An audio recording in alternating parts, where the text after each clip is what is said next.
देखो, अब हम करते हैं क्वेश्चन नंबर 18 हमारी सीरीज का, chapter 4 reproductive health, class 12th biology. The question is what complications are scene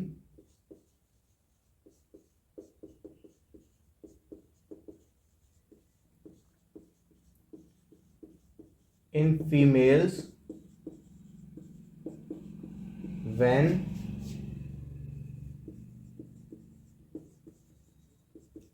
early symptoms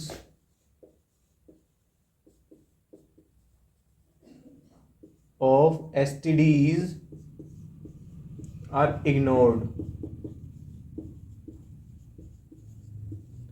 question क्या कहना चाह रहा है कि सेक्सुअली ट्रांसमिटेड डिजीजेस या वेनेरियल डिजीजेस या सेक्सुअली ट्रांसमिटेड इन्फेक्शंस या रिप्रोडक्टिव ट्रैक्ट इन्फेक्शंस, इनके कुछ अर्ली सिम्टम्स होते हैं, माइनर होते हैं, फ्रीक्वेंट होते हैं, इचिंग होती है, इरिटेबिलिटी होती है, स्वेलिंग होती है, स्लाइट पेन होता है, फ्लूइड डिस्चार्ज होता है। These are the early symptoms. Rashes होना, रेडनेस होना, छोटे छोटे दाने होना, these are the early symptoms.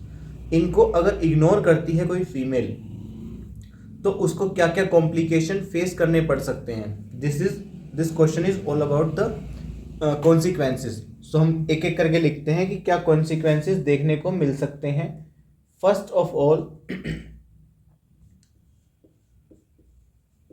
Pelvic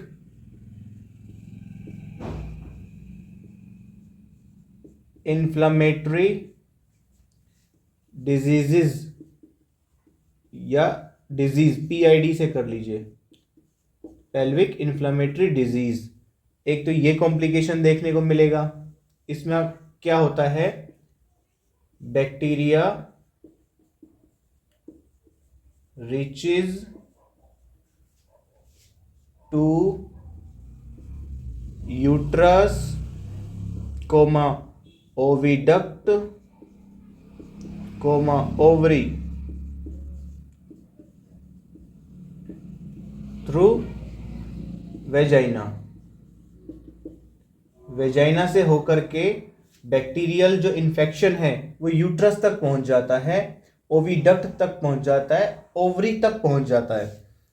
उस केस में इन्फ्लामेशन होती है, मींस सूजन होती है पेल्विक रीजन में, बिकॉज जहां पर ये सारी स्ट्रक्चर्स हैं ये पेल्विक रीजन ही बनेगा और इसी का नाम दिया गया है PID, pelvic inflammatory disease. Second complication is ectopic pregnancy. Ectopic pregnancy means implantation other than uterus।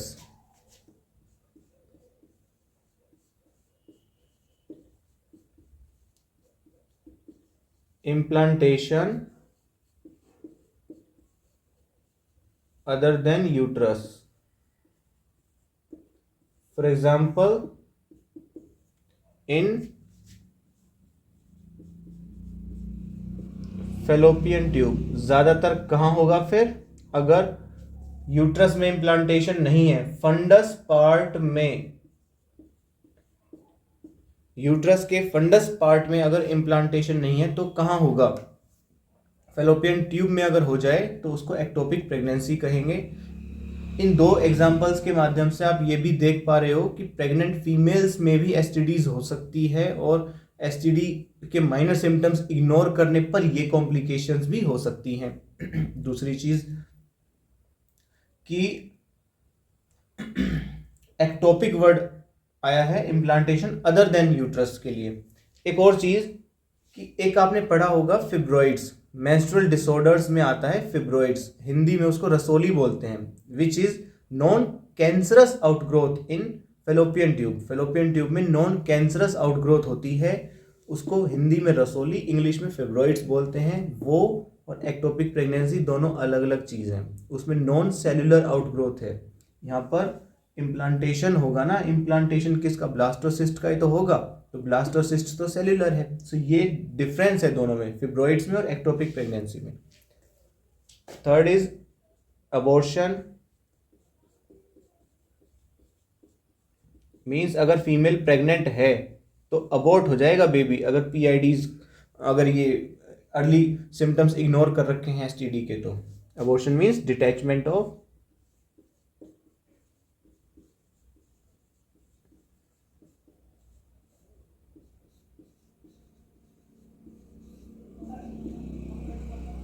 young embryo from endometrium, from uterus करो, from यूट्रस से डिटैच हो जाए young embryo, this is known as abortion. Fourth is still birth,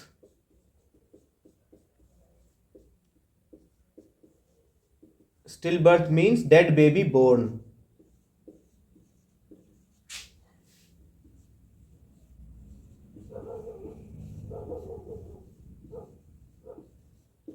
इसका मतलब है मरा हुआ बच्चा पैदा होना।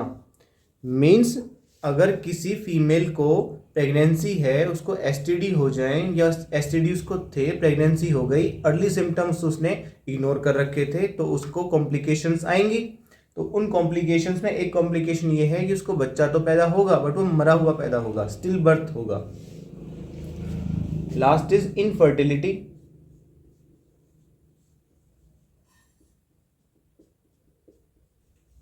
Infertility means not getting pregnant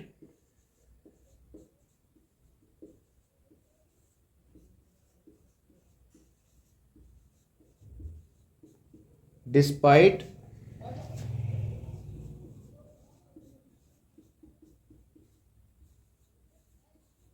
having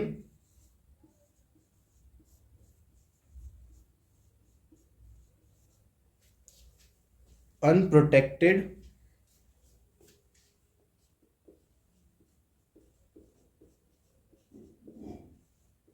intercourse for 2 years। कहने का मतलब ये इनफर्टिलिटी की डेफिनेशन भी है। अगर पूछा जाए write a short note on infertility या what do you mean by term infertility, तो ये आएगा इसका आंसर।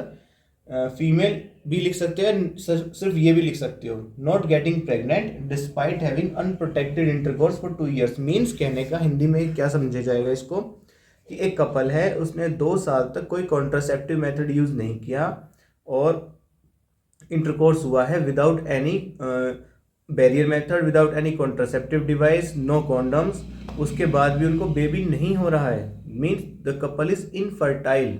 सो ये टर्म यूज की जाएगी। So infertility, still birth, abortion, ectopic pregnancy and PID, ये है कॉम्प्लिकेशंस जब होंगी ये, जब फीमेल ने अर्ली सिम्टम्स को इग्नोर किया था। I hope this is very much clear to you now.